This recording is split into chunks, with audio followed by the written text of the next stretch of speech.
नमस्कार, बहुत बहुत स्वागत है आपका विंध्या टाइम्स में। मैं हूं आपके साथ स्वाति। रीवा महापौर अजय मिश्रा बाबा ने रीवा के विकास को लेकर विधायक और प्रदेश सरकार के कैबिनेट मंत्री राजेंद्र शुक्ल सहित रीवा सांसद पर आरोप लगाए हैं और कहा कि बीते 20 वर्षों से रीवा में सिर्फ ठेकेदारी चल रही है। उन्होंने कहा कि विकास पुरुष कहे जाने वाले राजेंद्र शुक्ल समदरिया और बंसल कंपनी के पार्टनर हैं। साथ ही रीवा की बेशकीमती जमीनों को समदरिया और बंसल को बेच दिया गया है। विकास के नाम पर सिर्फ दिखावा और छलावा किया जा रहा है। इसी के साथ महापौर ने यह भी कहा कि उनके पास एक एक निर्माण कार्य में हुए भ्रष्टाचार के सभी दस्तावेज मौजूद हैं और वर्ष 2023 में बनने वाली कांग्रेस सरकार में वह इन सभी मुद्दों को लेकर लोकायुक्त सहित अन्य जांच एजेंसियों के पास जाएंगे। महापौर ने कहा कि जिनके भी द्वारा भ्रष्टाचार किया गया है उनको छोड़ेंगे नहीं। आइए सुनते हैं महापौर अजय मिश्रा बाबा को उन्होंने क्या कुछ कहा है। कि राजेंद्र शुक्ला जी को 20 साल हो गए विधायक बने। उन्होंने बताया कि हमने रीवा को महानगर बना दिया, रीवा महानगर की तर्ज में हो गया। आप हमको ये बताइए कि 20 साल में लोगों को कोई भी उद्योग धंधा मिला? कोई उद्योग धंधा मिला? पोहा की फैक्ट्री और ईंटा की फैक्ट्री को अगर हम उद्योग बोलते हैं तो ये बताइए कि M.Com, B.Com, B.Sc, M.Sc, B.A, M.A, LLB करे हुए वाला जो व्यक्ति है, जो B करे हुए आदमी है, जो डिप्लोमा करा है, वो कहाँ बताइए काम करेगा? ईंटा की फैक्ट्री का उद्योग तो मैं लगाऊंगा ना, एक उसमें मजदूर काम करेंगे। एक भी उद्योग धंधा ना इन्होंने लगवाया और जून में 2024 में 10 साल हो जाएंगे ना जनार्दन मिश्रा सांसद जी ने लगाया। कोई विकास नहीं हुआ, सिर्फ ठेकेदारी हुई। जितने काम चल रहे हैं उसमें ठेकेदारी हुई। एक एक काम के जांच कराएंगे। 2023 में कांग्रेस की सरकार बनेगी, एक एक कार्य की जांच कराएंगे। आप लोगों ने मेरा पुराना इतिहास देखा है, मैं जो बोलता हूँ वो करता हूँ।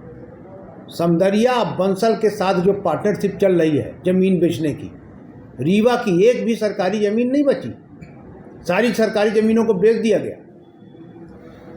तो मेरा ये कहना है कि एक वार्ड वो बताए विकास पुरुष बनते, एक वार्ड आप उनसे पूछिए। इसमें एक थोड़ा सवाल करूँगा। हाँ, जैसे आपने समदरिया की बात की, लेकिन सर इसके पहले आप लोग जरूर आवाज़ उठाते थे अपने समदरिया को लेकर या अन्य पार्टी को लेकर, लेकिन मौके पर न तो आपके कांग्रेस पार्टी द्वारा कोई विरोध किया जाता है, तो क्या ऐसा माना जाए कि आप लोगों की मिलीभगत हो जाती है कि मिल जाते हैं? मैं आपको बता दूं कि हम लोगों ने लोकायुक्त तक लगाई समदरिया की। कृष्णा राजकपूर ऑडिटोरियम का मामला मेरे पास रखा हुआ, मैं ही उसमें पहल करने वाला। 9 सितंबर 2018 की परिषद की बैठक में समदरिया के ऑडिटोरियम को पास कराने के लिए एक बहुत बड़ा षड्यंत्र किया गया। सारे सफाई कामगारों को सीढ़ी में बैठा दिया गया। हरिजन एक्ट लगवाने की हम लोगों के ऊपर तैयारी थी और हम लोग जब वहाँ गए, हमारे सारे पार्षद कांग्रेस के, तो आप सोचिए कि उनको ये बताया गया कि आपका जो पैसा है बढ़ाने का कुछ चल रहा था उस समय सफाई कामगारों का, सफाई मित्रों का, कि इनको चौथा वेतनमान ये बढ़ाने का, तो उस पर अड़ंगा लगा रहे हैं। जब मैंने उनको बताया ऐसा कुछ नहीं, वो सब चले गए। 1 से सवा घंटे तक वहाँ पर हम लोग धरने में बैठे, हंगामा हुआ और समदरिया को देने को पास कर दिया गया। मैंने लोकायुक्त में शिकायत की कि 45 दिन हाउसिंग बोर्ड से जो नगर निगम में हैंड ओवर हुआ, 45 दिन तक परिषद की बैठक नहीं हुई।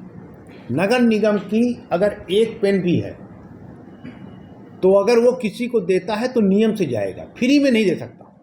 ये किसी की प्राइवेट संपत्ति नहीं है। 45 दिन में 7 कार्यक्रम हुए। मेरे पास कार्ड रखे थे, मैंने कार्ड तक लगाए, अभी भी रखे हैं। कागज़ मेरे पास सब है। मैं आपसे ये बता रहा हूँ कि कोई व्यक्ति बचेगा नहीं। मैं कोई कंप्रोमाइज़ करने वाला नहीं हूँ, चाहे समदरिया हो, चाहे बंसल हो, चाहे जो हो। जिस व्यक्ति ने रीवा के साथ भ्रष्टाचार किया है, नगर निगम के साथ छलावा हुआ है।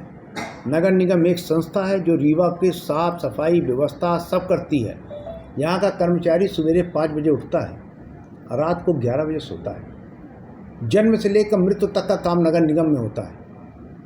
तो उस कर्मचारी के साथ जो छलावा हुआ है, यहाँ के पार्षदों के साथ जो बदमाशी हुई है, वो एक एक चीज़ का हिसाब लिया जाएगा। भारतीय जनता पार्टी की सरकार ने सिर्फ लूटा है और एक एक व्यक्ति को कर्जे में डाला है, बाकी इसके सिवा कुछ नहीं किया।